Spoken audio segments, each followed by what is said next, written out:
second most? Forest. And of course, the cornfield sort of place. Well, the cornfield, which didn't have any corn on it, was fallow at the time, ran off 97% of all the water that fell. 97% out into the Ohio River. Didn't absorb into the ground. So next year when that guy plants corn, he's going to start off with a deficit even though they had 11 inches of rainfall. 11 inches. So on the forest, the virgin forest, they measured the runoff from it, and they found that 33% of the rainfall ran off. That sounds real good, but 33%. That's only a third of 11 inches that actually ran off, so a little bit under 4 inches ran off. But on the native prairie, less than 25% ran off. 11 inches of rainfall, folks. I mean, that's a tremendous amount. That was within a 24-hour period.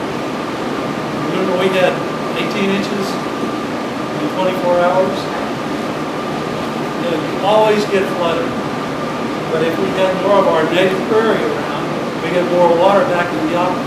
If you went over there to the hill country and cut out all the cedars, we know that the creeks would start flowing.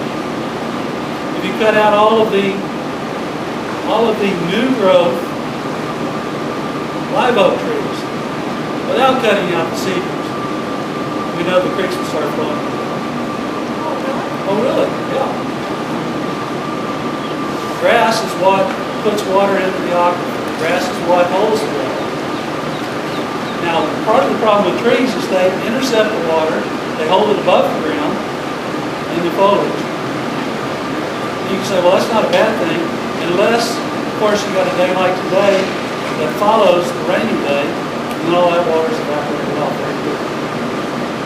So it never actually gets into the soil. But where's it going to do the most good for the plant? Not in the upper portion, not in the canopy, down there in the ground. So you want to keep it there, you want to keep it there as long as possible. So we have to look at methods of keeping the water there as long as we can possibly can. You want to move over here so we can hear better? It's cool. Hey, it's cool over here too. So we look at different management plans for our landscape in our areas. And most of the time when people waste water, they waste water because they're ignorant of how to keep the water there. Not because they're doing it intentionally, because they don't know how to keep it there. And one of the things that we've learned over the years is that the higher you mow the grass, the deeper the root system. And that's with any plant. The taller you allow it to grow, the deeper the root system, for the most part. Now, these old oak trees are still only growing in the top 2 feet of the ground. They do have some roots deeper. But grasses definitely grow roots deeper than anything else. We measured native prairie grass at over 30 feet deep roots go. And so when the grass dies in the wintertime, some of those roots die also. They become channels for the water to flow down into the ground. They also become organic matter to hold the water in place. It goes down into the ground. So when water hits the earth, what happens? Raindrop hits the earth, what happens? First thing that happens is the soil shatters. If it hits bare dirt, the first thing that happens is soil is dislodged from the ground. It moves. That is our number one reason for erosion. Not big puddles of water flowing, but raindrops hitting the soil. It dislodges the soil. And when it dislodges the soil, that particle has to go somewhere.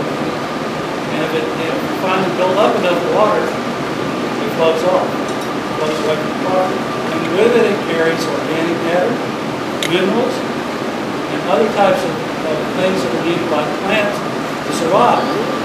Maybe even some of that mulch that we talked about earlier. So it can be leaves that would be mulch. It can be bark that's sloughed off the tree or plant that goes off. It can be in any number of things that just flow away with the stream. So first of all, we try to get something on the soil to keep it. And again, grass is the best thing. Can you farm in between the grass? Yes, you can. Yes, sir. What is the best height above the ground when you're mowing to keep that going? As tall as you can stand. Tall as you can stand. Now, I've got clients that have buffalo grass at 4 inches, 5 inches, and 6 inches. And if you mow it on a regular basis, then it still looks good at 6 inches. You should keep raising it up and raising it up. The secret is never cut more than 25% of the top of the grass off. So 25% you don't cut off, everything else you let keep growing. So you get up as tall as you can as quick as you can. What is it about the grass? It captures the water that goes, is it like a sponge? It just keeps absorbing? Well, there's a lot of things that happen to the grass. First of all, there's a lot of mycorrhizae below the grass surface. And when any grass leaf dies, it falls on top of the ground and provides shade. The leaf provides shade. Absorbs the impact of rain. Because if it falls on the leaf, it absorbs some of that impact and it flows down the leaf and into the ground. Gets into the ground, those mycorrhizae, bacteria, actinomyces, blastomyces, micromyces, all those little things, protozoas. I can tell us more about the bacteria that live in the ground than I can. But you got all this soil web that's below the ground, and they have to survive too. They need water, they need cool air, flesh, they need all these other sort of things. And they're all working to get water. They're all working to get nutrients. The plant provides nutrients, they provide nutrients to the plant. Good symbiosis. But it's able to capture that water that fast. That fast. The trees capture it fast too. It just takes a long time for the water to work its way down to the ground. And then a lot of it doesn't get into the ground.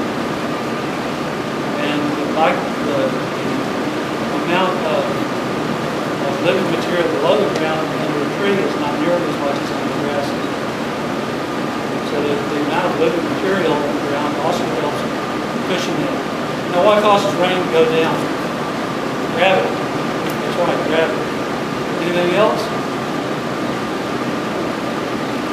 One thing that says that the trees, birds, there. Some of their work, that areas nobody take care of. And there are the trees, and they got grass growing.